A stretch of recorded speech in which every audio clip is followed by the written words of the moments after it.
Zach, thank you. We are following breaking news right now. The Killeen Fire Department is on the scene of an apartment fire. It happened overnight on Wyoming Street, not far from Rancier Avenue.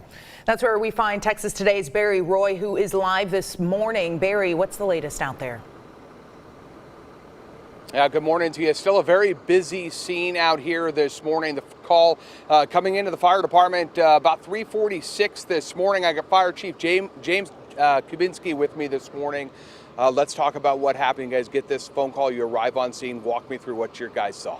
Absolutely. So at 3:46 in the morning, our Bell County Communications Center, we're notified of a apartment on fire. The initial reports were that there were flames throughout the unit. We sent 4 engines, ladder truck, a heavy rescue to the scene along with a couple of ambulances. Found heavy fire conditions on the second floor in a center unit of a 6-unit apartment building, an 8-unit apartment building.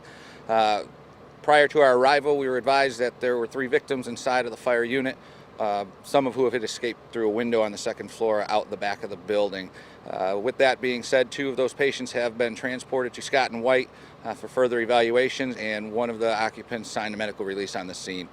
Units continue to work here. They had the fire under control in about 15 minutes after arrival and continue overhaul and salvage operations as we speak. Talk to me about a multi-unit dwelling like this. The fact that it didn't spread very far and you guys were able to be able to knock this down pretty quickly.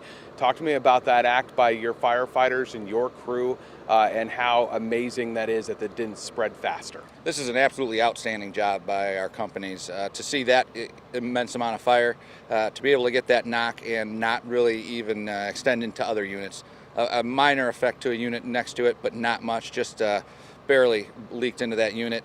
The fact that it didn't spread outside of that unit, along with rescues that had to be made, that's the most harrowing of the type of fires that our companies respond to. It's pretty tough when you hear rescues are needed and you still got a heavy amount of fire. They did an outstanding job getting that fire under control without it spreading to other units. Let's talk about possibly 12 people that are displaced right now. Do we know a cause? Is there a preliminary cause, or is that investigation still happening now? Cause of the fire is still under investigation at this time. Our fire marshal's office is on the scene actively investigating. As soon as we know more about that, we can release that information if needed. Otherwise, with the displaced residents, we're going to work with our Office of Homeland Security and Emergency Management and the Red Cross and the building management so that we can make sure that anybody who's affected is not displaced for too long of a period of time. All right, appreciate it very much. Fire Chief with us this morning, talking all about this fire, what happened. His guys were able to knock this down in about 15 minutes after they arrived here. That's the good news. Coming up the next half an hour, I did talk to a resident that lived here, was woken by the fire. Her daughter is one of the ones that was sent to the hospital. We'll have her story coming up at 5:30. For now, reporting live in Killeen, Barry Roy, 6 News.